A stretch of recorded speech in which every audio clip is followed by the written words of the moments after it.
What is the DUI eye test and how does it work? Hi, I'm Ryan Tatum with Tatum McBride Law. We are a criminal defense and DUI defense law firm in Boise, Idaho. I'm also a former DUI cop.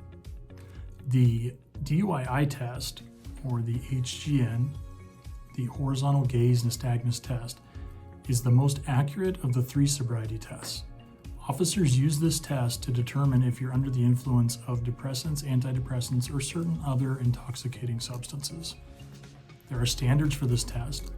The officer must tell the individual to remove glasses if they have them, or must check to see if they have contacts in, must tell them to put their feet together with their hands at their sides, to look at the stimulus held out in front of them, which can be a pen or often is a finger like this, have to hold their head still, follow with their eyes only, and confirm that the subject understands. First, they're going to check for equal tracking, equal pupil size, and rule out resting nystagmus. Equal tracking just means the 2 eyes are traveling the same as each other.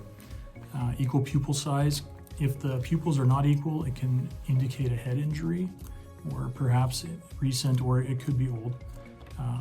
And if there's resting nystagmus, then the test may not be accurate. Resting nystagmus is when the eyes aren't even tracking something and they're moving all around. They're jerking back and forth.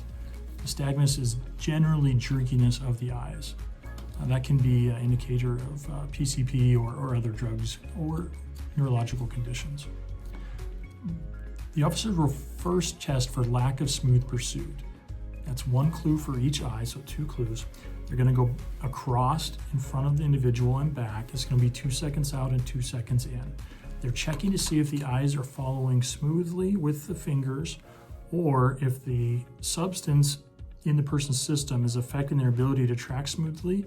They're losing track and then reacquiring, and that makes the eyes go like this, as if they're following a finger that's moving like this instead of smoothly.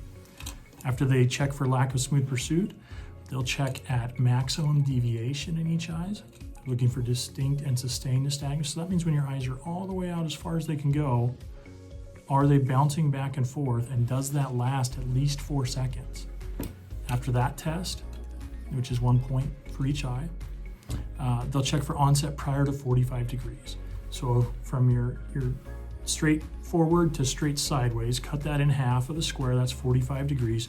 If that starts before they get to 45 and they stop and it maintains that jerkiness for 4 seconds, then that's 2 more clues. Finally, they will usually check for vertical nystagmus, which is up. And if that's present, it doesn't necessarily mean it's a high dose or a low dose. It means it's a high dose compared to what's normal for that individual. Add that up, and 4 points or more is a failure for someone that's 21 or over. That's at a 0.08 scale.